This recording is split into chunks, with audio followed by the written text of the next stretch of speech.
ನಮಸ್ಕಾರ, ನಾನು ನಿಮ್ಮ ಸಂಧ್ಯಾ ಭಟ್. ಕಂಚಿಕಾಯಿ ಸಿಕ್ಕಿದೆ, ಇದರಿಂದ ಒಂದು ಗೊಜ್ಜು ಮಾಡೋಣ ಬನ್ನಿ.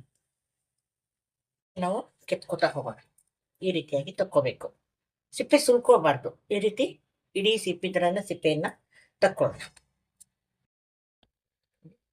2 ಭಾಗ ಮಾಡ್ಕೊಂಡಿದ್ವಿ. ರಸ ತಕ್ಕೊಂಬಿಡೋಣ. 5ರಿಂದ 6 ಮೆಣಸನ್ನ ತಗೊಂಡಿದ್ದೀನಿ.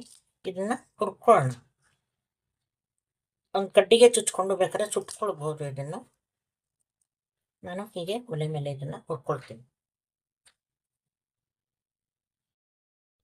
ಈಗ ಕಂಚಿಕಾಯಿ ರಸವನ್ನ ತಕೊಂಡ್ಬಿಡೋಣ. ಇದು ಹಿಚಕ್ಲಿಕ್ಕೆ ಅನುಕೂಲ ಆಗುತ್ತೆ. ಈ ರೀತಿನಲ್ಲಿ ಅಂದ್ಕೊಂಡು ಸಿಪ್ಪೆನ ತಕ್ಕೊಳ್ಳೋದು. ಸಿಪ್ಪೆ ಇಟ್ಬಿಟ್ರೆ ದಪ್ಪ ಇರುತ್ತಲ್ಲ, ಹಾಗಾಗಿ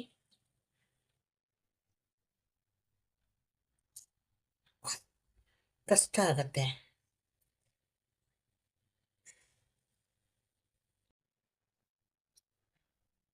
ಇದರಲ್ಲಿ ನನಗೆ ಒಂದಿಷ್ಟು ರಸ ಸಿಕ್ಕಿದೆ, ಸುಮಾರು 2-3 ಸ್ಪೂನ್ನಷ್ಟು.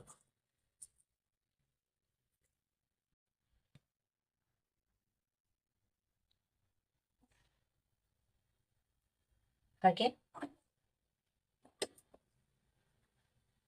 ಇಲ್ಲಿ ನಾವು ರಸವನ್ನು ಹಿಂಡಿಟ್ಕೊಂಡಿದ್ದೀವಲ್ಲ, ಆ ರಸವನ್ನ ಸೇರಿಸ್ಕೊತಾ ಇದ್ದೀವಿ.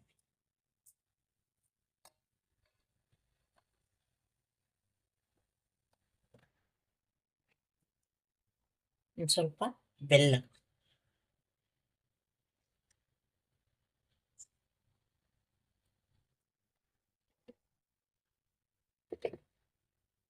ಒಂದು ಸ್ವಲ್ಪ ಉಪ್ಪು,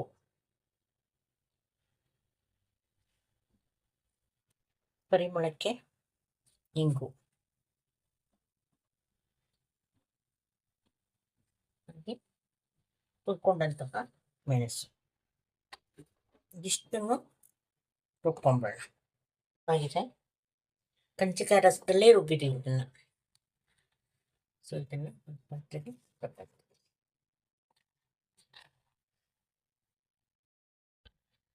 ಒಂದು ಸಣ್ಣ ಈರುಳ್ಳಿಯನ್ನ ಅದಕ್ಕೆ ಹಾಕ್ಕೊಂಡಿದ್ದೀನಿ.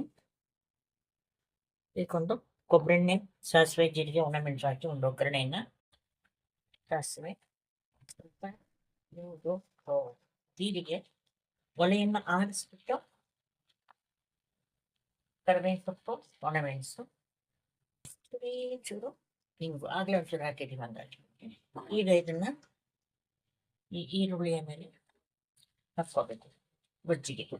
ಹೀಗೆ ಭಾಳ ಚೆನ್ನಾಗಿರುತ್ತೆ. ಈರುಳ್ಳಿಯನ್ನು ಸಣ್ಣದಾಗಿ ಕಟ್ ಮಾಡಿ ಹಾಕ್ಕೊಂಡು ಅನ್ನ ಕಲ್ಸ್ಕೊಂಡು ಊಟ ಮಾಡೋಕ್ಕೆ ಚೆನ್ನಾಗಿರುತ್ತೆ. ಒಮ್ಮೆ ಟ್ರೈ ಮಾಡಿ ನೋಡಿ. ಇಷ್ಟ ಆಯಿತು